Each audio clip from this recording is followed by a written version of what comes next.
Welcome to a football show, Monday edition. Paul Karski, paulkarski.com. I am Braden Gall, brought to you by Sinkers Beverages and Shotgun Willie's Barbecue. Sinkers Beverages, you're going to need a drink in your hand while you are in the comment section because the Tennessee Titans are now 0-3, 32nd in the NFL in yards per play, 32nd in the NFL in penalties, 32nd in the NFL in passing offense, 32nd in the NFL in sacks allowed, and 32nd in the NFL in completion percentage. Good afternoon, PK. How are you, man? Well, they probably have some margin in some of those categories. I doubt that 31 is breathing down their neck. No NFL team is below 4 yards of play. The Tennessee Titans are at 3.6. Yeah. That's Kent State level of bad. For those who know, you know. So if you need a beverage, if you need a drink while watching your favorite football team, make sure you check out Sinkers Beverages. Have the booze delivered directly to your house because please don't watch the Titans and drive. I mean, drink and drive. Either one. They're both bad. Obviously, it's good to see you guys in the comments, Trevor and Josh and Forrest and Diamond in there. Please share the product. If you're watching on YouTube, please hit that share button, turn the notifications on, thumbs up, all that good stuff. I want to bring you guys in here. PK, you and I started, I think, last week's show talking about how it's way too early to start having conversations about the big picture future of some of the important players and coaches in this organization, the characters in this story, and things are not getting better for this team in terms of gameplay, in terms of management, in terms of injuries, in terms of discipline. The quarterback is still a talented young player, but now we've got opposing players from other teams saying nobody looked like they wanted to play. So we're going to get into all of this today on the show. Any first reactions before we get into all of this, PK? I think my first reactions would be to stuff that we're talking about, but I've got a column ready to put up right after we're done talking just about. I think, Callahan's really putting the Titans in a position where they have to strain against their pledge. He's putting them in a position of strain where they have to test this patience that they pledged themselves to. But I don't know that I've ever been in a situation. And look, Ken Wisenhunt was a miserable coach. And I do think a worse coach because even at this stage of Ken Wisenhunt, record-wise, he would tell you he was doing everything the right way. And I think Brian Callahan knows that there's plenty to It's fix. To that point, it is hard to hear him say it is on me and I have to do better over and over and over again. It's just a hard thing to hear if you are a fan. And I imagine a tricky thing to hear if you're a player, even if it is honesty, even if it is self-awareness and accountability. It's still eventually you need to not have those things happening to you. But I will say Ken Wisenhunt was not saying, to the best of my recollection, it is on me. And Ken Wisenhunt, when challenged about his record, was still talking about having been a Super Bowl winning coordinator and living on his old resume. And when you stacked his failure at the end of his Arizona term on top of his failure at Tennessee, he was completely defensive about it. I don't know that Brian Callahan's being defensive. Brian Callahan knows things are shit right now. But anyway, my point in this column that I have written is, he's been the story in 2 out of 3 games. He knows he's been the story in 2 out of 3 games. He was not the story last year in games as bad as they were. And I think he's tightening up and shrinking in the moment, and it's putting the Titans in a position where their pledge to be patient is going to be tested. Yeah, I think that's the key. Is it felt like coming into the season, you needed to start the year fully like make it obvious that the bottoming out was behind you, that the organization had bottomed out, and that they drafted Cam Ward, and that was the beginning of something that is going to be slow growth, progress, trajectory, etc. And it feels like these 3 games, to your point, and I think the headline on your column, Titans meltdown, or on your story from the game, Brian Callahan's indecision highlights 3rd straight loss. He was a net negative in game 1. I don't know if he was as much of a net negative in game 2, but it was pretty bad, or in game 3. And again, no adjustments, not seeing any growth from certain players other than some rookies on offense. And it just is what it is. It's unfortunate. So it's hard symbolic, though. 3 and 7. He wants in a quarterback decisiveness, and I think in players Yeah. decisiveness. And for him to be that indecisive for that long, the other team takes a timeout, that buys you time. Every coach in the league then says, "Oh, great, the other team called a timeout. I can decide between field goal and go for it here." That's not enough. He calls a timeout for himself. Well, that's absolutely enough time. Then he still has the offense on the field after that and is indecisive. That's just not an acceptable time period to still not. I said, why is your offense still on the field at that point? And he said, we're still considering it. That's just, it's an inconceivable timeline for an NFL. Well, and if you really expand that, and I'm sure everybody's listening and has seen and watched it all unfold, but they missed the 64-yarder with 6 minutes to go. They end up getting the 3-down stop on the Colts offense to force a 51-yarder, which they missed. So it could have actually been worse than what actually happened. And then, like you said, it's 3rd and 2, and I checked this. There were 9 seconds left on the play clock. It was 48 seconds. So in theory, if you wanted to take it 9 more seconds down to 39 or 40 and snapped it and ran the play again, that even gives them a little less time. I'm not saying that would have solved the problem, but that's another little element to all of this. And of course, they missed the field goal after the double timeout and the delay of game and the wrong ball. And you should be going for it. What are we doing? And you should be going for it. This aggressive versus conservative choices have been all wrong. You're not going to win this game with field goals. You can't be a 62-yard field goal team. No. I mean, except at the buzzer, at the horn. You got to, on 4th and 1. You got to go for it. You got to take some chances, and you got to make some things happen offensively. Even if all you wind up doing is getting the time down and getting a more makeable field goal, at least the Colts don't have a chance to kick one back at you. And at least you get Joey Sly, who just missed the 64-yarder, into better territory. You can't just go all season counting on him to make 60-plus field goals, though that's the way the league is going. All right, so let's get to some comments here. Diamond says, thank you, PK, for pressing Callahan, even though he wants to, quote, keep it private. I assume he's talking about his conversations with Amy. He did not answer your follow-up question, which is, have you had the conversation yet? And he said, I'll keep that private. So either that means he did and didn't like it or has not yet. I believe last year, if I'm not mistaken, he said that he had his conversations Monday afternoon. Okay. I thought it was Sunday night or something like that. No, but maybe it's definitely not right. Sunday night. Forrest says, commenting from Football Purgatory, Trevor vomiting on the YouTube chat. Josh says, just put Callahan out of his misery. He looks completely checked out and defeated. He does look defeated. He's not checked out. He's still working his ass off. Let's see here. Richard says, Callahan is the coaching version of Levis. Can't make decisions under pressure. That's what we just touched on. Clinton says, how is it this bad this early? 3 games in, and only encouraging change is Cam and the 4th-round picks. Everything else has either gotten worse or is a complete bust. Injuries, of course, a big part of that one this week, with no Brownlee, no Sweat, no Zeitler, no Latham, all in there. And I think we could pick that apart a little bit. Peter Skoronski's not worse. Lloyd Cushenberry's not worse. So I think people are. I hate to be in this position to defend things, because there's a lot of indefensible stuff going on. Yeah. But when people say everything is worse except for 1, 2, and 3, but it's not true. Diamond says it's a rock and a hard place. Season is lost with or without Callahan because he stinks, but we can't fully replace him until after the season. Eddie, I am not opposed. Special teams is good, by the way. Special teams is much better. I am not opposed to firing Callahan, but if you're unironically tweeting pictures of AI Gruden in Titans gear saying Vrabel's the AJ to BC's Burks, you lose me. I can't take that seriously. That was a journey, Eddie, that comment. I do appreciate it. And people are very, in here, people are Mike McCarthy. Please, no, Mike McCarthy. No. As a Packers fan, you can't have a dinosaur. No, I don't want that. You can't have a dinosaur. You need somebody, again, some of the things they look for in Brian Callahan, they need to look for again. Modern. That's the problem.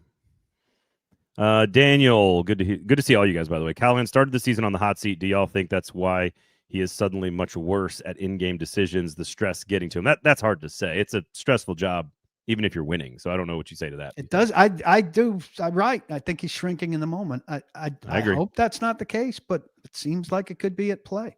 I agree. I don't think it's tied to being on the hot seat coming into the season, though. I think this is his own doing, and maybe I'm wrong on that. But Jordan I don't think he came into the season. Yeah, I just feel like he's overthinking things for whatever reason. I agree. What about fan engagement apathy? How does this stretch compare to 14-15? That was Wisenhunt, I guess, right before John Robinson. I think it was worse then because there was no quarterback. That's true. LT3 says, do you think they make a move mid-season or just ride this storm out all the way? We can get to that a little bit later if you want. I mean, I think if it's Fossil or if it's McCoy right now, at least you're not doing these dumb things that make the coach story in the season. But I still think, they pledge patience. And if they fire him right now, there's another faction that says, well, you can't stick with anything you say you're doing. Yeah.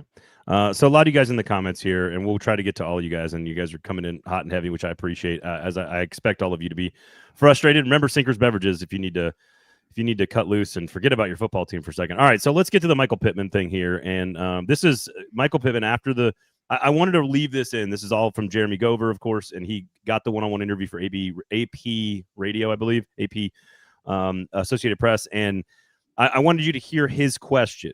And I asked him, I said, was this him just kind of puffing his chest out and talking shit after a big win? Or was this sort of like a kind of a nuanced, thoughtful conversation? So he sent me the audio, and you'll hear this if you're watching. Of course, you'll see a little clip here. But this is the Michael Pittman conversation that led to the quotes about being sluggish and not wanting to play and warm up. So here was Gover, and I want everyone to hear the whole thing so that there's no out of context here with this particular piece of audio. It's about 30 seconds. Let's take a listen. When you hear the crowd turn on the home team like that, just in general, not necessarily here specifically, is there a blood in the water type mentality for you guys? I mean, every team, every coach, they're all looking for any kind of advantage they can get. I would think that'd be one of them. Yeah, I mean, I kind of seen it on the pregame intros. They kind of looked a little sluggish. They're kind of walking around, and nobody was really bouncing. And right then and there, like, we all sat there and we're like, they don't want to play today. And I think that's how we found our edge today, is just mentally we thought that we wanted to play more than they did. All right, let's hear from Brian Callahan before we have a discussion about this. Here was Brian Callahan on Michael Pittman's comments after the loss. When you win a game and you win it the way they did, you can kind of say whatever you want. I think if you watch the way the team played, that certainly wasn't the case by any stretch. We played hard and we fought in that game, and we didn't play well enough to win it, but it certainly wasn't. I don't think that was an accurate depiction. But again, when you don't win, you don't. That's just the way it goes. You can say what you want. All right, so let me go first here. And number one, Gover told me, he said, man, this didn't feel like this was some salacious, incendiary style of delivery from Michael Pittman. He was just thinking, and he was being pretty thoughtful about it. This was not a puffed out your chest talking shit kind of moment. The problem I have with Callahan's answer there, when he says that it didn't look like that by any means, the problem is I don't agree with that. I don't either. I saw missed tackles. I saw players that did not look interested, more drop passes, for whether it's Chig or whoever, Cam holding the ball too long, making the worst series of Cam. This is the irony of Cam Ward being the bright spot. It was the worst series of his professional career to start the game. He misses Calvin Ridley on an open out route, and then he throws the worst pass of his career so far through 3 games and just got the ball rolling in the wrong direction right out of the gate. The rookie quarterback. Now he's going to make mistakes. But if you just heard that and just watched the game, you would just agree with Michael Pittman. You would just say, yeah, that's what I saw too. It didn't look like you guys were out there fired up for greatness. And I think that's the problem, whether it's true or not, whether it's Pittman just talking shit and Callahan's right or vice versa.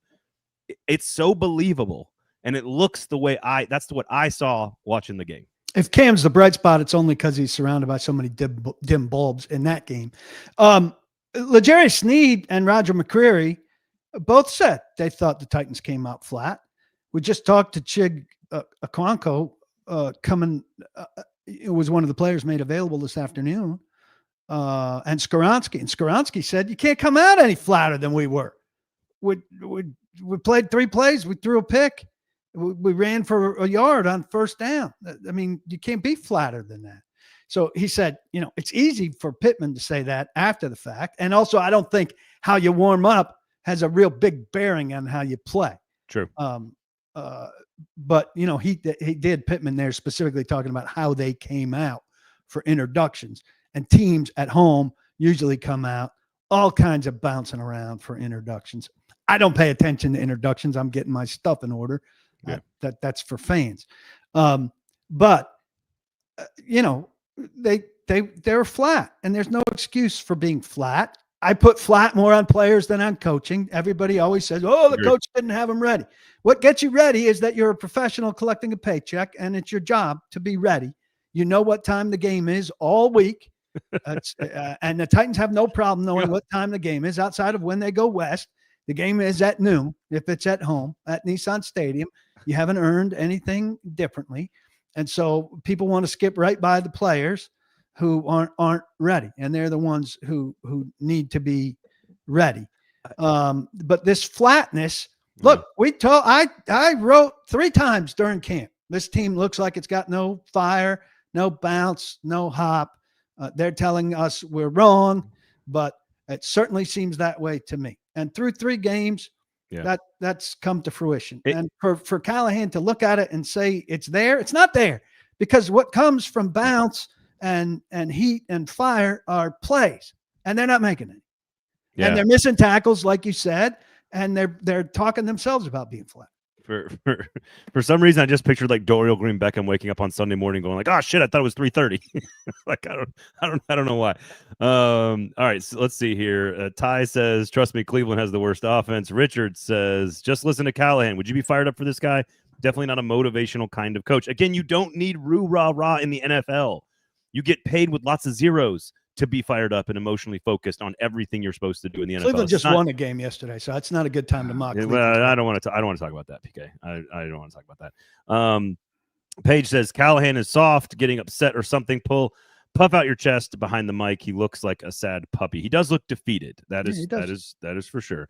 Let's see. I don't know if he comes out with his chest puffed up behind that mic today, he gets destroyed. There's nothing he could do behind the mic that would satisfy you right now. Yeah, but what does he have to puff his chest up behind the mic today? I mean, he could look a little less defeated. Yeah. But there's nothing he could do there that you wouldn't come in and criticize him in some way, shape, or form. Yeah. I tend to agree. Zedine says, would Cliff Kingsbury be a realistic replacement? We will talk about that part of this conversation. So I kind of agree, though. I don't think that's on the head coach. But I think when you lace it together with your comment about the preseason, and then you add to the fact that the coach has not been a net positive through 3 games, then you just look at the facts of the record. You look at the facts of the stats of the offense in particular, which is his baby. And now the defense, which was great against Denver, has slowly gotten worse. They've given up 151, 149, 137 yards rushing. Their defense was +8 in expected points in the first game, -14 against the Rams, and -22 expected points. Their defense contributed -22 points to the game yesterday. No pass rush, no good tackling, coverage lapses, and I know Brownlee, Sweat, out of there. Honestly, the thing that strikes me, PK, about like the juice and the whole thing from the beginning is the James Williams linebacker situation to some degree. Like they started camp thinking James Williams was clearly going to be their guy, or at least hoping that, and he plays all through camp as the starter. And then in one game against, I think it was Atlanta in the preseason, Cedric Gray has a couple good plays and he gets the start. Then they go out and get somebody else in Kazir White, who I think had a couple of nice plays on Sunday. It's all of it together in totality that is painting a picture of an organization that doesn't have a lot of answers at any level. Everyone's going to blame the coach, but it's the players, it's the front office, it's the coach. And it doesn't feel like any of those 3 groups of people have any answers to anything that is wrong right now. See, I actually think the James Williams thing is a positive sign. They've got a guy. They think he's a guy. He gradually shows them he's not a guy, and they're not afraid to go a different direction. Now, White is one of the 3 players that slips off of Jonathan Taylor during the 42-yard touchdown run. So he's not bringing you what you thought. But when the inactives came out and Williams was down and White was up, I said, they think he's going to be better against the run than James Williams. And I don't have an issue with that. He should be, and they think he is, and they're making that change. And they're not staying married to a 7th-round pick who has been up and down for them. You're totally right about that part of it. It's that And I guess maybe bringing in White as the wild card in all of this, where you had access to a player you maybe didn't expect to have access to, so you made your twist, you made your change. It's more that they just didn't analyze the situation properly at the beginning. It feels like. And again, maybe I'm putting way too much into like the 11th most important player on the defense. I got it, but it's just another story that you just keep adding to this thing, and again, there are no answers. There are no answers. You want to hear from? How about this? Let's hear an answer. I want to take this Ridley comment in just a second, but let's take that LT3.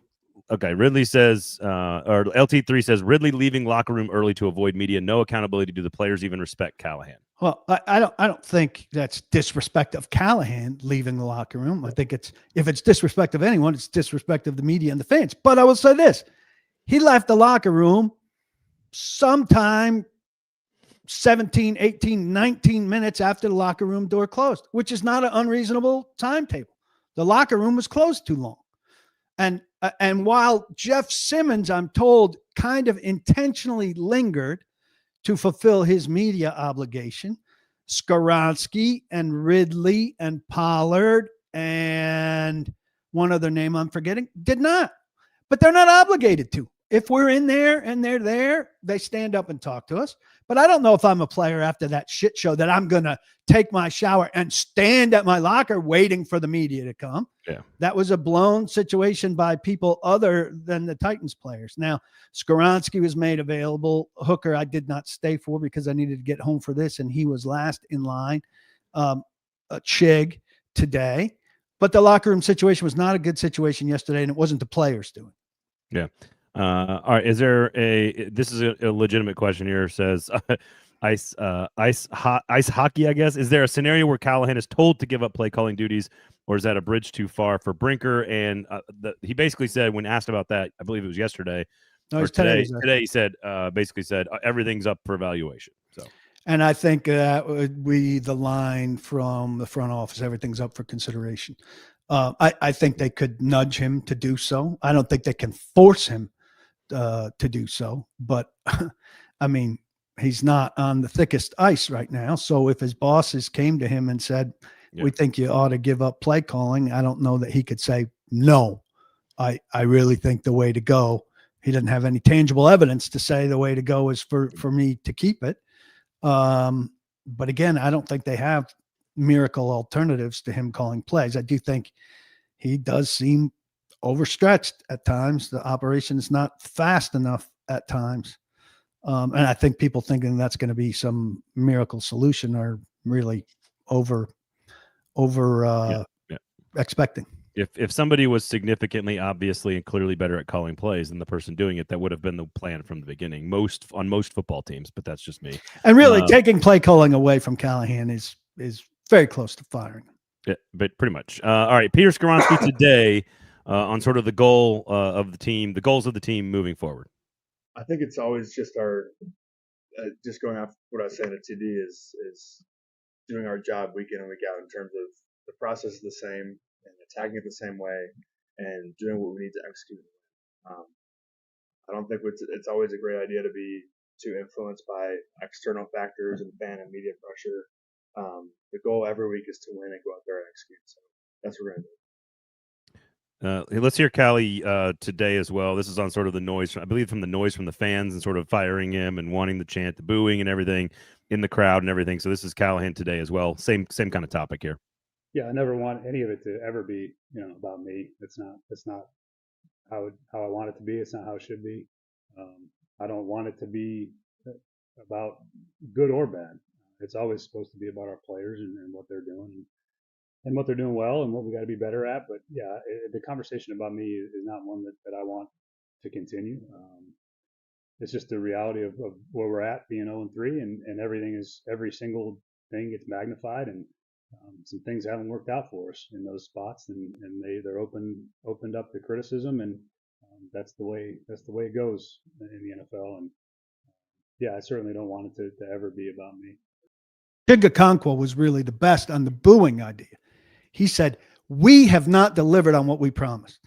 We have not been delivering on what we said we would do. And thus, people have every right to boo. I hate the booing story. I think it's a very minor league thing that every time the Titans get booed, we say, oh, my God, how do you feel about the booing? that belongs in Des Moines.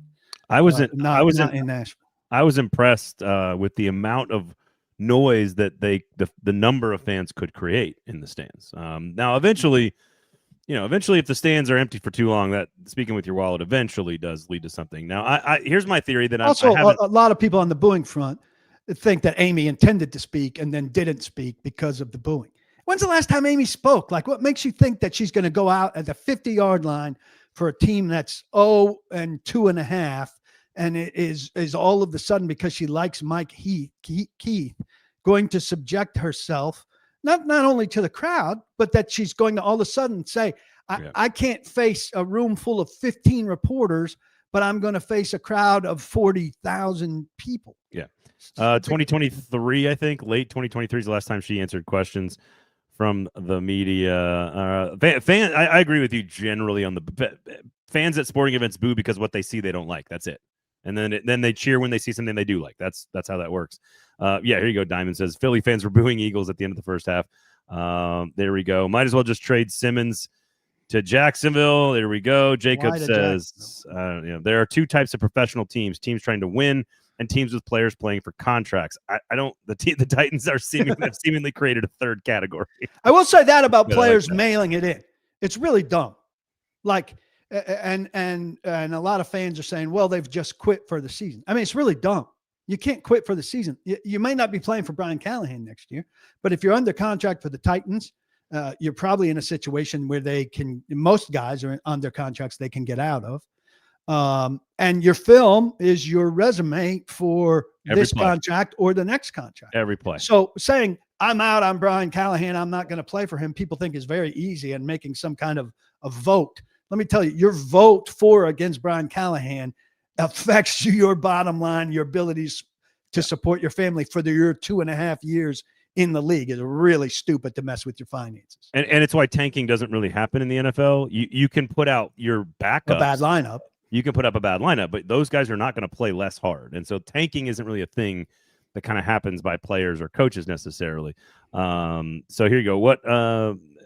What percent? I'd like to know what percentage of plays Ward is calling an audible. Seems fairly high for a rookie. This is a great question, Richard, because I actually when Callahan talked to us fireside chat beginning of last season. He had said during one of those sort of videoed moments where he said, because he was a little bit more open about it, he said, I expect our offense to check at the line about 20% of the time. And this was going into Will Levis's season last year. I asked him in the summer, this summer, I said, what did you finish last year? How were you? What was about the amount? And he said he basically alluded to the fact that they weren't able to do as much of that as they wanted to. So less than 20% of the time. So I am assuming that Cam Ward is probably around the 20% of the time. I assume he has a greater control of the offense, and that's why they drafted him number 1. But I would assume that's a good question, Richard. I would guess that it's got to be around 20%. I was surprised that the number was that low when he gave us that number. And then on the follow-up the next year, Aaron Rodgers, when he was with LaFleur, it seemed like he was checking at the line every play. Now he's a Hall of Famer, greatest of all time. So I just thought 20% was low. And if I don't know how often Cam Ward has complete control to change the play and how much he's doing that right now. I don't, 3 games into a career, you probably shouldn't be or aren't, I don't know. That one's tough. I know he checked out of one on opening day that turned into trouble. Scroll up to Chris Williams there. He's a little bit off screen. Is there any way to know if the assistant coaches have anything in their contract about a raise if they get promoted to interim? It's a new job. They get a new contract, get a contract revision. I'm still looking for it. Sorry, PK. He says, is there any way to know if an assistant coach has anything in their contract about a raise if they get promoted to interim? If you get promoted to interim, it's a new job. You're negotiating to be interim head coach. Well, this does the contract you sign. This does bring us to the conversation that we didn't really want to have, which is how much closer are you to having a conversation about the future of some of these folks? Now, closer than you were Friday. I agree, and the thing is, I put the blame on everybody. Like the front office eventually chose to keep him. The front office drafted and signed players. The players are responsible for executing the plays. The coaches designed the scheme. It's everybody. I think the head coach kind of always wears it, and that's the job. I get it. Quarterback. too much blame, too much credit. I get it. But I don't know what changes are coming. And it seems like I was not here last week, PK, going like it feels foregone. And I'm not willing to go all the way there yet, but feels a lot more like that today than it did at this time last week. Yeah, because he's been the primary conversation out of 2 of 3 games, which is hard to do. So I just, but it's going to be a perpetual conversation. Look, if they can do something in Houston, first off, lose and don't have it be about Callahan. Second off, win against another 0-3 team. We know games at Houston and games against the Texans are important to Amy. She has backed off. Does she re-inject herself if something incredibly bad happens in Houston, where she lives in the suburbs in Waller? Does she re-inject herself if something incredibly bad happens against Vrabel in week 7? Those are 2 potential trigger points for her not to leave this to Brinker and Borgonzi. And I think it should be left to Brinker and Borgonzi. Yeah, I tend to agree with that. One of the things I'm kind of messing with today through these conversations around Brian's sort of demeanor and his personality, something that you and I think, and almost everybody else on the beat has said, and I really appreciate that he is a thoughtful person who tends to try to give good, thoughtful answers to questions that sometimes other folks just don't even give a shit about. And I think that will endear him to the press, maybe to a point. But I'm starting to like mess with this idea of the difference between a nice guy and a good guy. And I think there are 2 different things. And I don't know which one Callahan is. And I don't know if it even applies here. But I don't think nice guys can be like successful football coaches. I think good people can. Good guys. I disagree with that. Tony Dungy's a super nice guy and a super good guy and was a very good football coach. Okay. How many? He's in the Hall of Fame. I don't know if he's quite Hall of Fame caliber, but he created a school of coaches that thought it was okay to go home early to take your kid to baseball practice or to come in a little late to take your kid to school. And I always was a Tony Dungy guy as opposed to a Bill Belichick guy with the sleep in your office and have no life outside of football. He had Manning. I mean, do I have to score Tony Dungy down because he had good player? I mean, I just don't understand how a guy can win with some fans. Well, okay, so the good coaches who had good players aren't good. We have to find a middling coach that had success with just the right bad level of player in order for him to be a good coach. Tell me who qualifies, who I'm allowed to talk about being a good coach. Well, I want to describe the difference between nice and good. I think Tony Dungy is a insanely good person. Jason says Pete Carroll seems nice. Somebody else said, I don't really care how he answers questions. It's not about how you answer questions. That's our interaction with how you him. answer questions is how we get to know you. Right. If you're a good guy or not. But That's it's how most about people get to know. Yes, but it's about sort of like that mentality and temperament inside the walls of the building at all times, right? Like culture is sort of set from the top down. And I'm again, this is kind of half baked. I'm not fully there yet. I'm just trying to kind of work through it. And I think you have to be able to, like, I imagine Tony Dungy didn't stand for slacking though, right? I imagine Tony Dungy he had no problem with pushing his team to work hard, be physical, all the things he needed his teams to be. And so I think there's a difference between being a really good human and can still have this hard ass or hard nosed or expectation setting or clear cut kind of firm. It's almost like parenting a 3-year-old sometimes. Like you got to be firm but loving. And I think firm but loving is a good guy. I think just being nice sometimes or too nice, you can be walked all over by people. And I think that the difference in the NFL success and failure is so much on the margins. If 2 NFL teams are equally talented and you have one team that's 98% focused and one team that's 93% focused, that's enough percentage to lose games. And so I don't know if I understand that it's kind of half baked here, and I don't know where Brian Callahan fits in all of this. He's explained to us, I like to, sometimes you got to yell at a guy. Sometimes you got to get mad at a guy. Sometimes you got to cuss at a guy. He's told those stories before. So I don't know what the answer is, and I don't know where Brian fits, but I am kind of feeling like there's a difference between a nice guy who maybe can't resonate with an audience, resonate with the players, maybe can't just define a culture and lead an organization, and a good guy who can sometimes be a hard ass. Does that make sense? Yeah.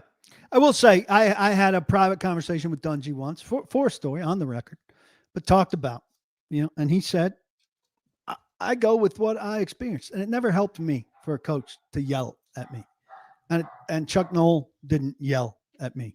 He talked me through why something worked or why something didn't work. He talked me through why something didn't work and explained to me what I needed to change in order to make it work. And that taught me.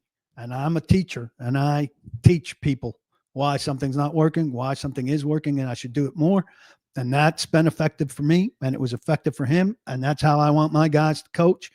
And obviously not everybody's going to be like that, but certainly worked well for him. And so I think if Brian Callahan fails, and he's certainly on track to fail, I don't think the number one reason he's going to fail is because he wasn't a hard ass. And I don't think the number one reason Mike Vrabel is going to succeed is because he is a hard ass. And I do think he's going to succeed. But Mike Vrabel has a lot of tender moments. He doesn't necessarily want you to see them because he kind of likes to put off an I'm an asshole persona. But this guy puts his arm around a lot of people's shoulders and is a very empathetic guy. Yeah. Jaguar says Dungy earned his team's respect and he was a leader of men. Not sure BC could claim either, ? Fair. And that's fair. Also, the other thing is like, how much is the value of leader of men in the NFL? I do think that's a legitimate question to ask. I don't think it's like in college when you're talking to 18-year-olds, transfer portaling a new roster, like you got to be able to build cohesion quick. And Adam says, yeah, Brian Callahan, he's referencing after the Simmons Cam Ward dust up. He said he looked at PK crazy when he asked him why he didn't kick Jeff out of practice. I haven't forgot about that. He just seems lost all the time. I was there for that press conference, and I know why you needed to ask the question. I also totally agree or believe in his answer, which is like, I've never kicked a player out. I can't remember a time a player's been kicked out of practice. And so it wasn't that big a deal in the big picture. He also didn't kick Jeff out the year before, which led into the Jeff MFing Buck Rising during a show in front of Make-A-Wish kids, which was a total lack of Callahan disciplining. That's worse. His star player. That's worse to me. It was a compounded thing in my eyes. Yeah, that's true. What does it take for Jeff Simmons to get thrown out of practice and for you to show who's boss? And apparently, hitting the quarterback in the face a year after he did what he did, which was worse, even on a compounded thing, he's not putting his foot down. Nobody in the organization puts their foot down for Jeff. Jeff is as powerful a person in the organization as there is, undeservingly so.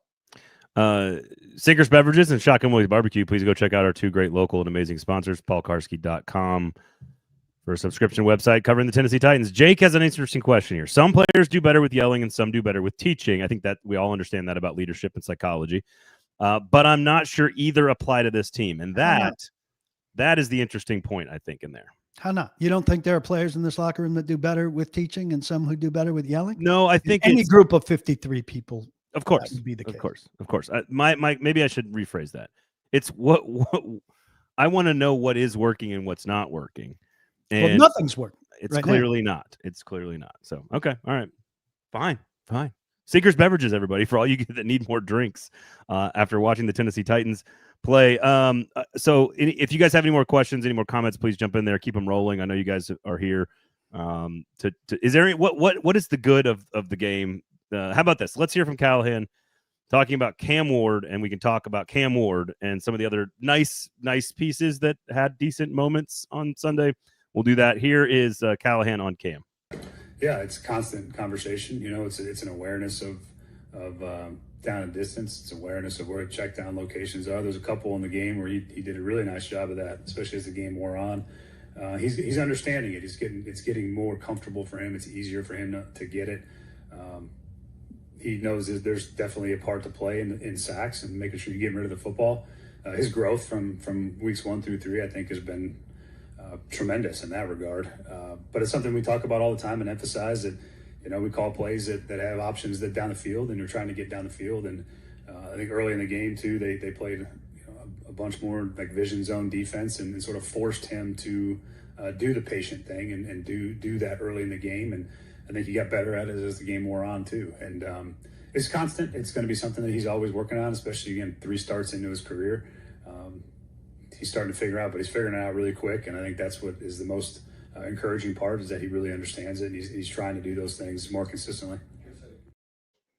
All right. So we're going to have some James Foster film study up for you guys tomorrow on the 440 Sports YouTube page.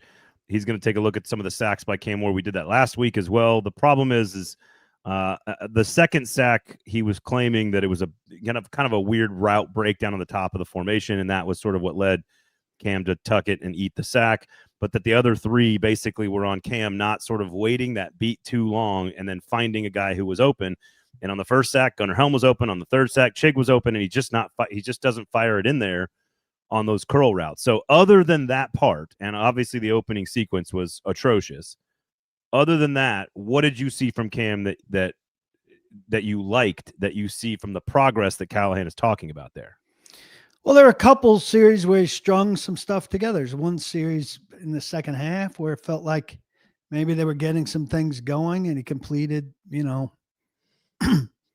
several passes in a row. Seemed like they were a little up tempo and they were moving, but then it just goes away. You throw a run in there and it's not particularly effective. And then you throw shorter after you're throwing like 10 or 12 or 16-yard passes that are getting you first down. Then you run for 2 yards. Then you throw for 6 yards. Then you don't get the first down. And then you're like, well, that was a nice little spurt. But that's like as big a piece of the pie as you get at one time. And it's a combination of him, of the play calling, of players not making plays for him. But there's no rhythm and extended timing. And they talked about the time, such a timing offense in training camp. They seem to feel they've got a good sense of the timing. But I don't see anything strung together. I mean, I don't have to say I don't see anything strung together. I mean, they're not stringing together long drives. And they're getting better starting field position than they used to have. I mean, they're starting at the 35 or slightly beyond the 35 because DK's given them a good return, and the kickoff is now designed for that. So if you're starting at the 35, I think you should be able to string together a couple more touchdown drives. Now they had 2, and that's great. Also, like Tony Pollard, Julius Chestnut had a 27-yard run, right? Tony Pollard, I think, hasn't run for anything larger than 11. You could praise Tony Pollard all you want for being a strong runner and everything, but you need some explosives out of the run game also, beyond one from Julius Chestnut over the course of 3 games. And they're just not finding enough explosive stuff. I think you could look at Chig finally being used the right way. It's a good game for Chig. It takes being down in a huge way for them to actually go to that. I thought the 2-minute, when they were in those rhythms, to your point, I thought Cam looks comfortable. Alec Ayumanor is continuing to show that he could be a wide receiver 2 for this organization moving forward. DK looks like a weapon in some way, shape, or form. He doesn't look like a 1 or a 2 receiver-wise, but like a special teams weapon who can be used on offense. There's a place for that kind of player on an NFL team for sure. And so I think there's a lot of good young players that we're still continuing to talk about. Here's the thing with Ward, and I've been trying to figure out how to describe this, but it feels like his intangibles are off the charts when he is out of the pocket, truly out of the pocket, not like scrambling and kind of delaying inside the pocket, but on a designed rollout, or when he's actually outside running around and in the 2-minute. But when he has to play within the confines of rhythm and progress and routine and mundane and this and that, that's where it feels like the intangibles aren't as obvious. And I'm not saying he's not going to get there. It's not, again, he's the one player fans should be excited about. He's the one player fans should want to watch. I get all of that. But that's where it feels like the game's not clicking for him. A lot of that is dropped passes and offensive line pressure, and maybe the coaching staff is atrocious. We don't know. Like, there's a lot of reasons why that could be the case. But it feels like when he is in the confines of the play, that is when he is least comfortable functioning and operating. And that's the only way I can describe it. I think that's fair. And let me raise 2 things that Blake Bedingfield wrote in his scouting review this morning that I thought were interesting. He says he stays on the first read too long, and then when it's not there and 2 and 3 are open, he goes like to 4 to the check down. So he's first read to check down, and he's got guys. And Cam said this himself. He's got to get through the first, he said it last week. What do you need to get better at? And the first thing he said is getting off the first read quicker to go to guys who are open on the backside. And Blake seems to feel like he's not, like he might recognize that, but he's not doing that. So I think there's room to gain there. And Blake also talked about his arm angle. You know, when he's over the top or closer to over the top, he's a 6 foot tall quarterback. But when he drops into that sidearm, sometimes necessarily, sometimes he had one throw to Helm that's a good throw. He's got somebody coming at him kind of 45-degree angle here, right? And so he needs to drop down to get around that guy to get the ball to Gunner. So that's great. Adaptable arm angle that lets you make a throw that would get blocked. He does it too much, though. But he does it other times when he doesn't need to do it. And then the ball's coming at different angles and different places, and it makes it harder for people to kind of know the one to DK, how it's coming. The hitch route to DK, that quick hit, that just little that smash or whatever that is to the outside, where he just dropped low, he low, dropped low. it all the way to the ground and threw it right into the ground. And yeah, it's like one of those sidearm relief pitchers. Right. That's a whole different deal. It's hard enough to hit, better yet catch. Yeah. As a football player, for sure. So I don't know.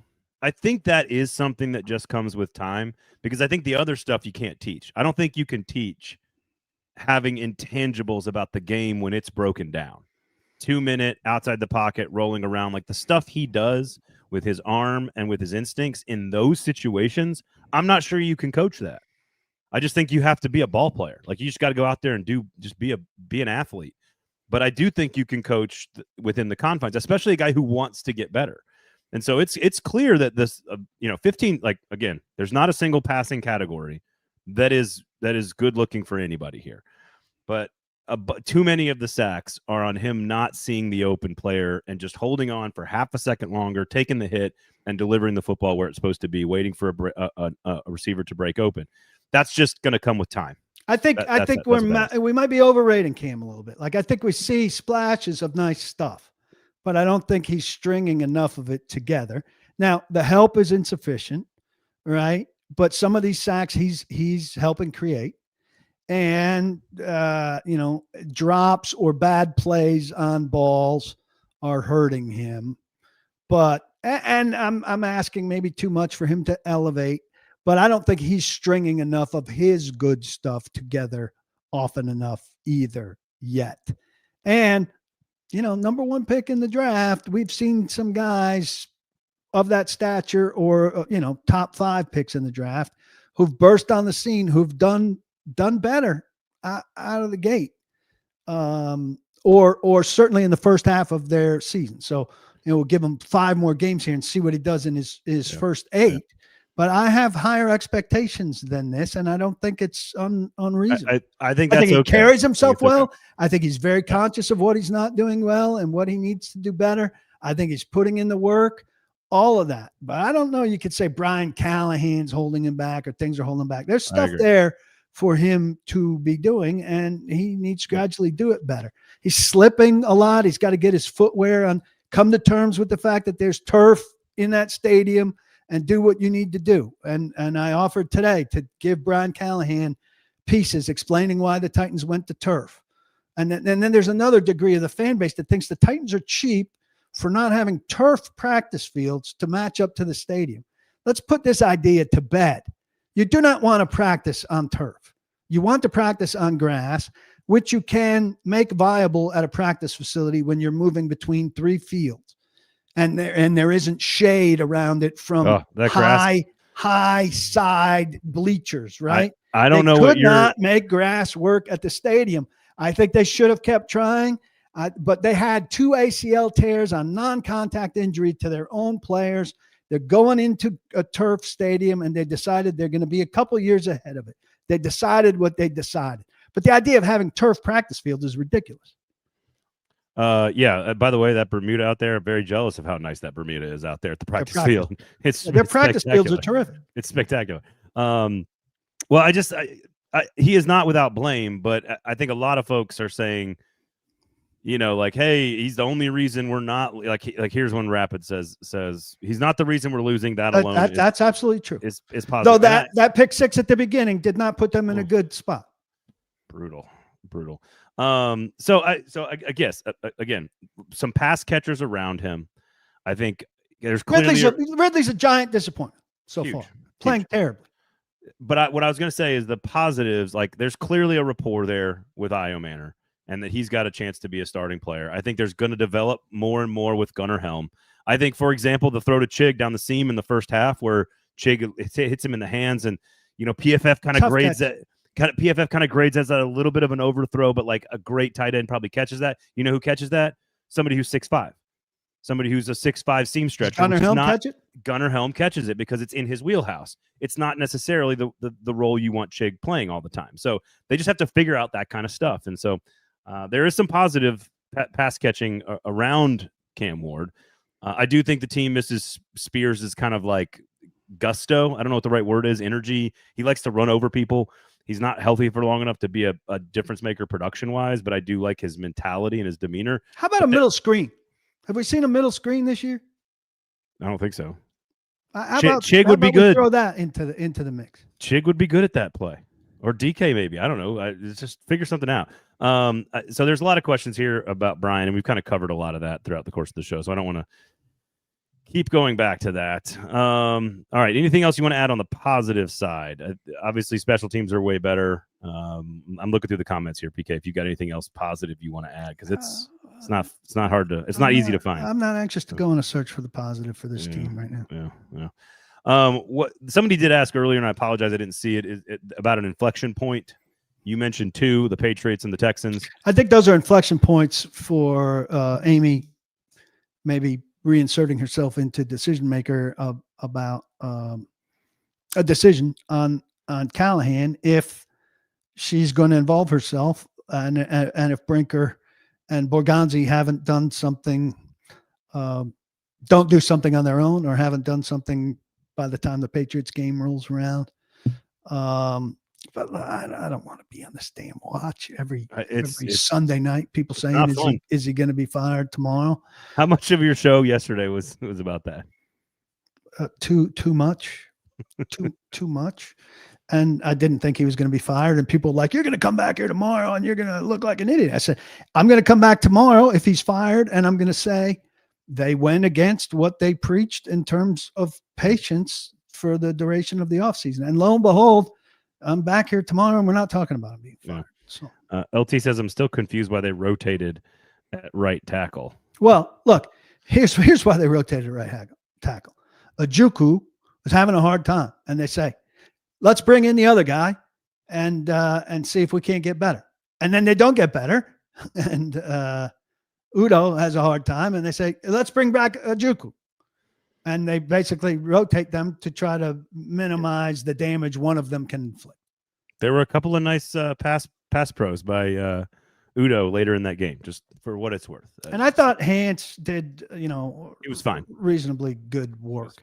I really would have liked to have seen, and I said this going into the game, it's the one thing I clipped out of my Friday podcast. I thought they had a chance for Skoronski, Cushenberry, and Zeitler to establish, hey, the interior of the defensive line is going to be a strength of this team. We can handle DeForest Buckner and Grover Stewart, minimize somebody else's strength, and go mano a mano or 3-on-2 against these two guys. And you don't have to worry about this small section. Here's a carve out. And then they couldn't even get the three of them on the field together. You think the Colts are for real? No. I mean, if you touch Daniel Jones twice, like the Titans did, he's going to pick you apart. Yeah. If you touch any quarterback, NFL level, top 18 quarterback, I think he's going to do twice. I think he's going to do pretty well. I just don't think the Colts are going to wind up being that good. I mean, shut down Jonathan Taylor and take your chances with their weapons. I don't think their weapons are that good. If you can rush. I mean, I think Houston, they've got their offensive line problems, but I think Houston should beat up Daniel Jones. Yeah, no, I agree with that. Will Anderson off to a great start. That is for sure. Quick little anecdote just to leave you guys all on a great, positive, happy note. PaulKarski.com and Sinkers Beverages, Shotgun Willie's Barbecue.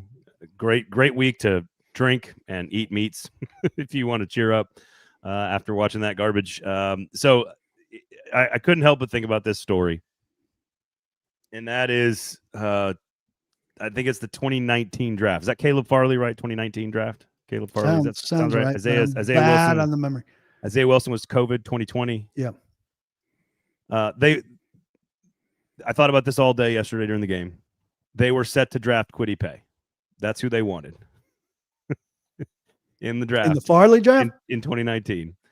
And I know Robinson liked Farley. Or then it was 21 then. It was whatever the Caleb Farley. Was 20, whatever 21, that makes sense. That makes sense.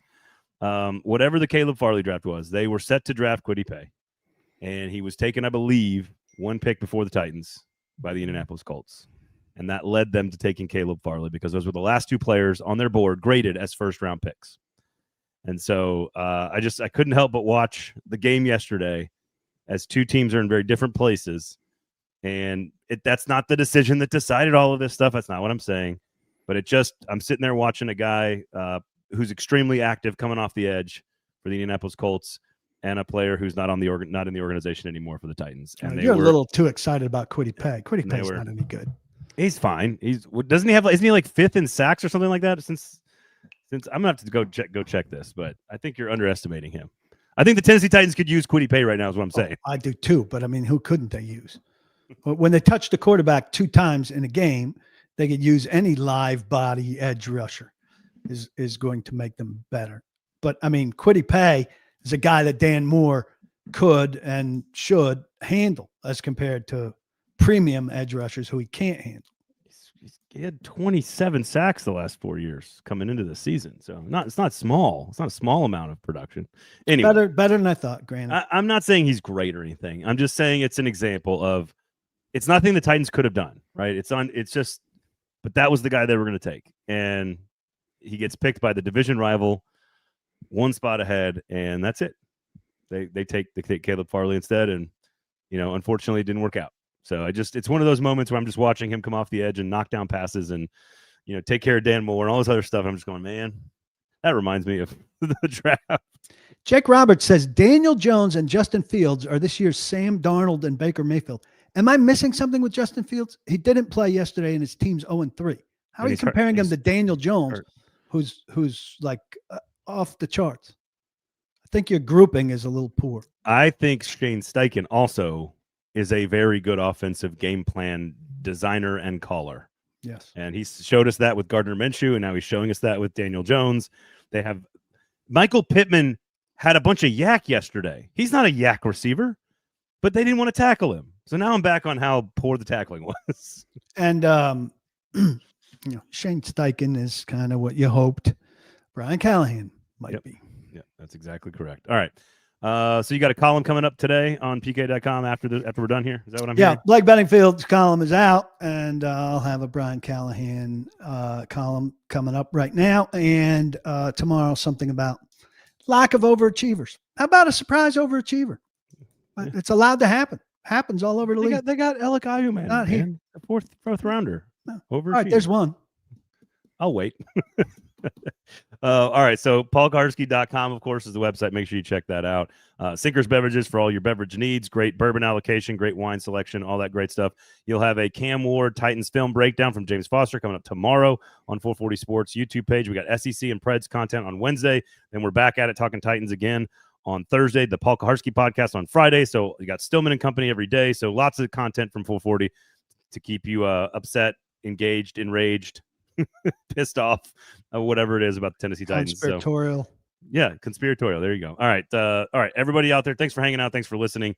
We will talk to you next week. Sinkers Beverages, Shotgun Willies, everybody. Go check them out. They're great. I promise you, they'll cheer you up. They'll make your week better. Otherwise, thanks for PK. I'm Braden. We'll talk to you guys on Thursday. Peace and love.